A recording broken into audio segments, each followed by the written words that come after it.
With Sam Laporta having a historic rookie year, I don't think that many people realize that Dalton Kincaid had an amazing rookie year, scoring 9.4 points per game in fantasy football, despite playing behind Dawson Knox, who got his contract restructured.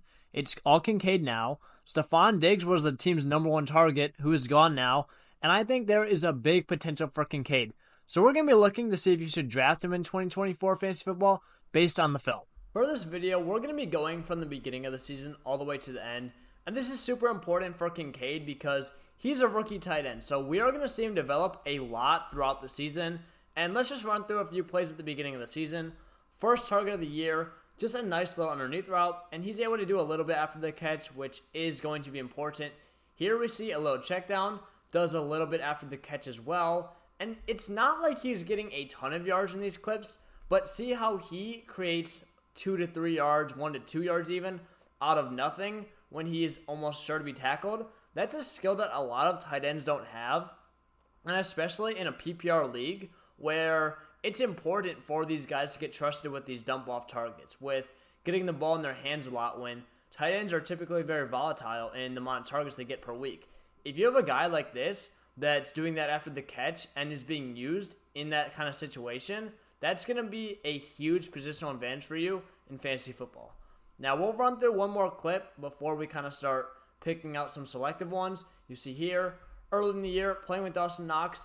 These are very short targets, not more than 4 or 5 yards.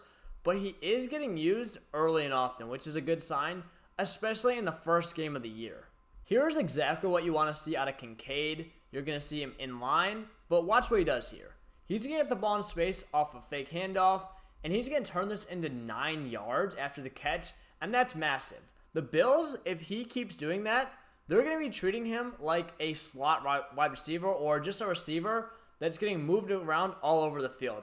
That 91 targets he had last season, and he caught 73 passes, with the departure of Diggs, with the departure of Gabe Davis, they're going to need that number to go up a lot. I'm looking at probably 110, 120 targets because we're going to see later on, it's still early in the film, but he is very versatile. Those roles that Diggs and Gabe Davis are leaving behind, you have Keon Coleman, who's a good X receiver, jump ball kind of guy, Curtis Samuel, who's very gadgety, but Kincaid is a very rare mix of size and speed that the Bills are definitely going to utilize coming into the 2024 season.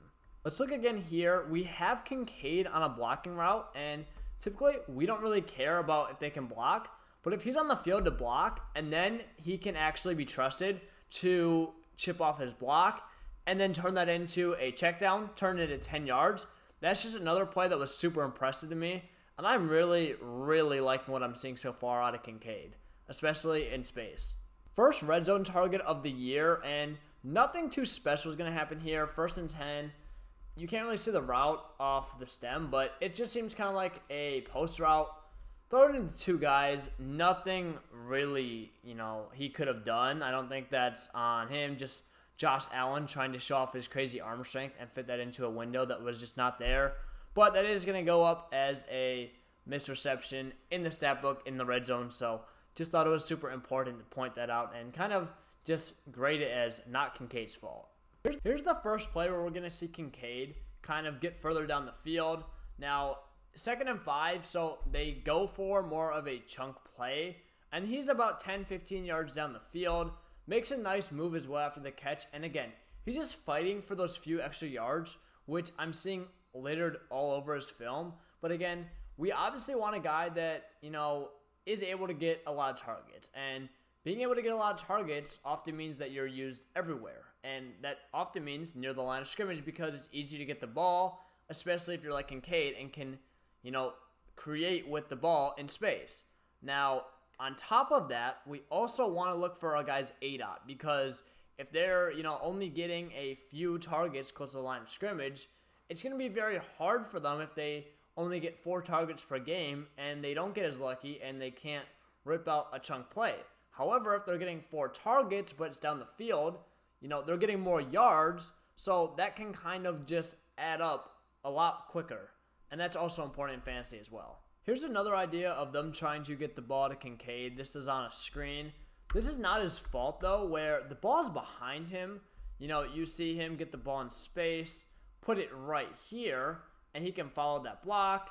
He can make a cut here, or he can just try and use his speed and get around the edge, maybe pick up probably, 8-ish yards, but instead it's behind him, and that just allows the defensive back to get around that block and just tackle him in the backfield. So Josh Allen will have those mistakes on time. However, I still believe he's a good quarterback, and that's not a super big issue that's going to happen quite often. I like the play design a lot more than the result. I talked a lot about Kincaid and his little A-dot early on, but I'm not just talking about screen passes because he does get the ball in short yardage routes, and he's very good at them. So we're going to see quite a few. There's a ton of gadget players, so I'm not calling Kincaid that. That would not really make him special, but his short route running here looks very good. You see, this is really only 3-4 yards up the field, but it's a solid, just nice little sit down. Here we're going to see again, Kincaid get the little out route, bring it in, picks up 4 yards, and here he's going to just stop, run a little. It looks like he was about to run a out route, but instead he just kind of recognized that, and I want to go back on that as well because that seemed like kind of an audible. It seemed like when he broke down here, he was going to cut inside and then cut out, but he kind of recognized that there's no one in the middle of the field. He kind of had a lane there, so I don't know if that was scripted or not, but if not, good job just getting the ball, getting a guy in your hip, and turning upfield immediately, because now what that allows him to do is he's going to pick up some yards after the catch. Again, showing why that's such a great strength of his, and he turns probably a 4-yard target into a 9-yard gain, which is a +5 net gain just from his yards after the catch ability. We're just going to run through a lot of these plays from the New England game real quick, just because this is the first game where Kincaid really had a big fantasy game, scoring 15.5 points per game. Knox is still on the field. We're not going to see him until the end of these clips, but Kincaid, he's starting to get a few easy completions. Now he's starting to stretch the defense for a 15-yard chunk play. 3rd and 6, this is a big play for him because that's going to show that if they trust him, they're going to try and get him the ball, and we'll play this out. It's going to be just short of the sticks, but they trust his yak ability. Turn that 3rd and 6 into a basically 16-yard gain. So, yeah, here we go. You see Knox at the top of your screen, but Kincaid is still going to get the ball. And it's just the number of targets he's getting here. You can see he didn't have any in the first quarter, but he has about had 5 in the span of the second quarter. Now it's early third quarter. So he's really getting a high number of targets. And that's just a play that could have really put a gash in the defense. And Allen missed that. You're going to see that from time to time. I'm not complaining about Allen really at all. I still think he's an elite quarterback, and I don't think you can argue with that. But still, it could have been a much bigger play had that pass been on the money. So we'll just kind of skip the rest of this game. Nothing else too eventful happens, but this is first game where he goes 15 points per game, 17, 16, 16, and then 10. So we're going to look at this stretch and kind of depict what has really gone right for Kincaid and if he can repeat that next year. Here's a red zone target. We see the fake handoff there, but this is actually Kincaid. So you see, it's a nice play design, and they are designing a touch for him. Nice little shuffle pass, and I don't know if this actually counts as a touchdown, but either way, you love to see the design for him near the red zone. Now, this is what makes me super excited because 4th and goal, they're at the 2-yard line, and they're going to motion Kincaid over, and even though he doesn't bring it in, this makes me confident that he's going to be used along the goal line, especially when they don't have Stephon Diggs. I think by far and away, Kincaid is going to be their number 1 red zone threat, and he only had 2 touchdowns on the year, which is definitely not ideal, and I expect that to go up, not only because he's more talented than that, but it's very volatile on a year-to-year basis, and as long as he's getting looks, as long as they're trying to throw his way, I expect that to spike up with his talent. Talking about touchdowns, here we're going to break down one of Kincaid's only touchdowns on the year. So he kind of just stops here. He recognizes that he's not going to be open, or it's 3rd and 12. There's really no point in just sitting down there. He sees Allen rolling to the right. So what's he going to do?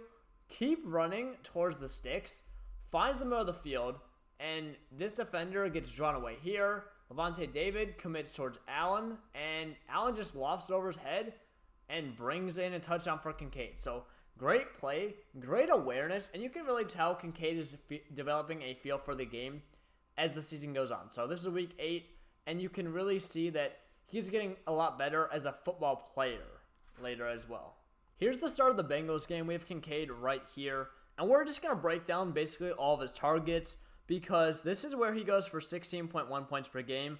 Again, just had 17 points per game, just had 15. We got a few clips from there, but we're going to see what made him go crazy this game. And if that's repeatable, especially when he's going to be the number 1 target guy in 2024. So first play here, gets out in space. Early on, they're getting him involved early on, and obviously if he's their number 1 target, I expect that's continuing next year at an even better level because he's not in this clip. Now, here you see him getting used on a kind of a dig route, 10 yards down the field. You like the A-dot there. Can't bring it in, but like the usage. So there, you're just going to go nuts to the out route. Again, feed him early on in the game, getting him involved. Very nice play. Middle of the field, 10 yards. Now this is something that is kind of going to be a pattern. We're going to look here, and it's just kind of pairing those, getting the ball in his hands early, letting him do what he does best after the catch. But also, you're seeing already 2 plays that are 10 plus yards that you're not really seeing a lot early on in the film. That's just kind of a throwaway ball. It doesn't really mean much. But here, 3rd and 4, crucial decision. And he's going to pick up the first down. And that's probably, 10 yards on it as well. So it just keeps going back to the fact that when he is having his best game, and in the other games as well, it's not only that he's being used deep down the field or 10 yards, 10, 15 yards on those chunk plays, but it's the combination. He's not going to win if they're just trying to use him like a gadget guy like they were early in the year, or even as a short route guy. That's not how he's going to win. Once they get the combination to make the defense respect him and his yak ability and getting the ball in his hands early on, that's when he can stem off of that and make those 10, 15-yard plays, because you can't just win if you're, getting the ball 5 yards down the field. That's not going to win you fantasy championships if you're only getting 90 targets, of course. However, if you're getting 110, I don't know if that's going to really make him an elite tight end. However, if you're balancing that with, short passes where he's going to be able to do that more in the red zone as well and score touchdowns and have a decent A-dot, that's what's going to win you fantasy leagues, because it's consistent targets, decent yardage down the field, and just a decent number of receptions, which is crucial for PPR. So the combination of it all is what makes him so good this game, and that's what's going to make him so good in fantasy football next year.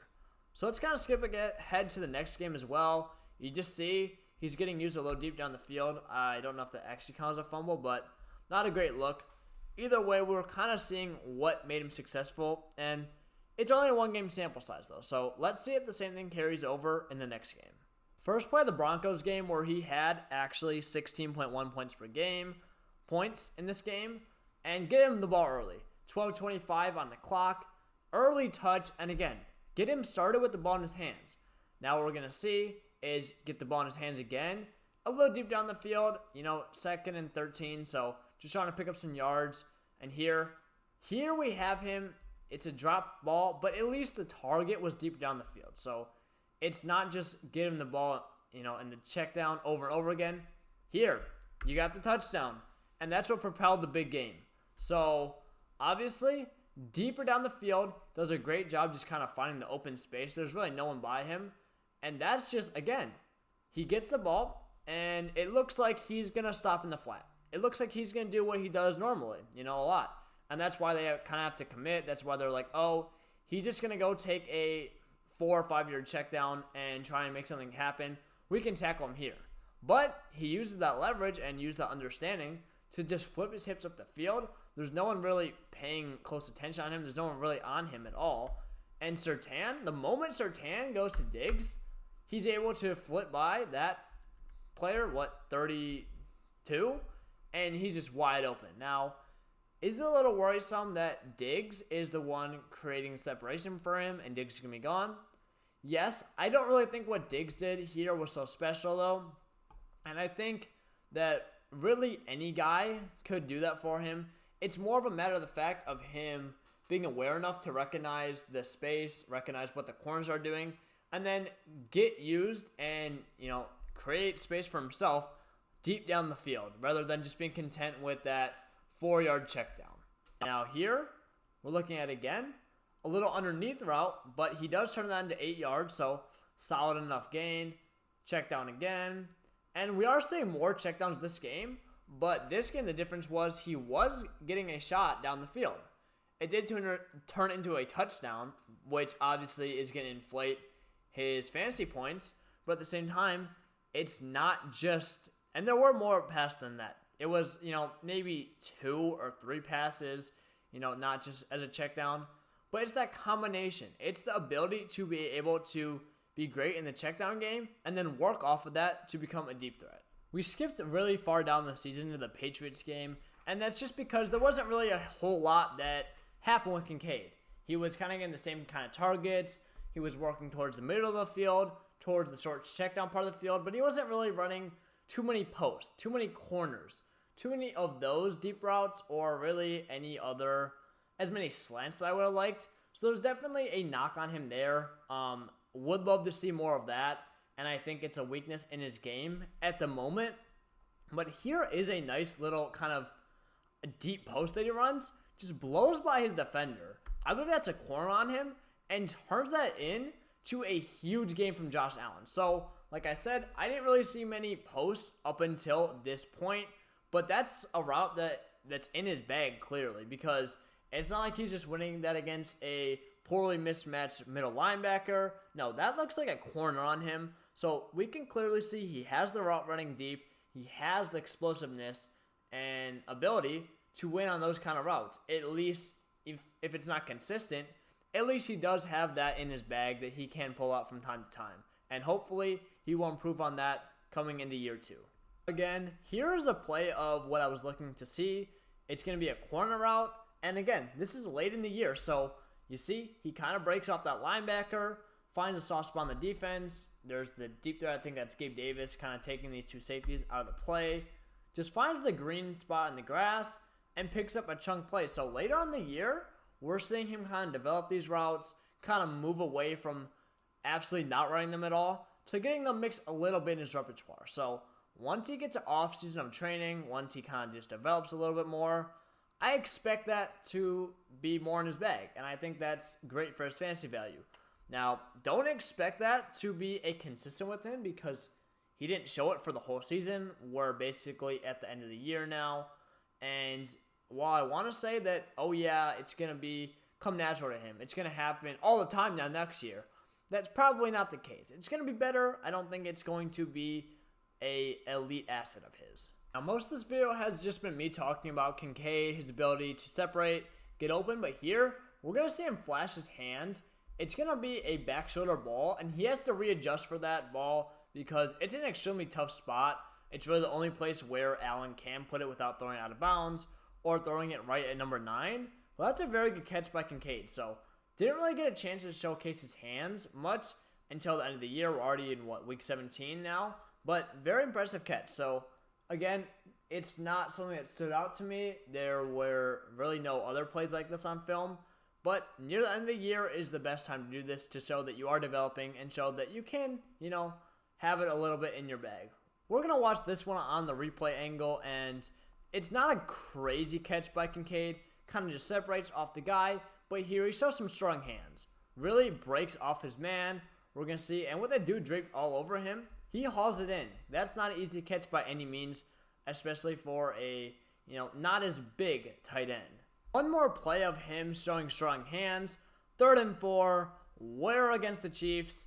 And he's just going to get a ball that's rifled in by Josh Allen. The quarterback's trying to force him out of bounds, not trying to let him get 2 feet in. And he just does a good job just hanging on to the ball, taking that hit. He knows he's going to get pummeled. Doesn't care. Hangs on to it, shows strong hands, and catches it anyway.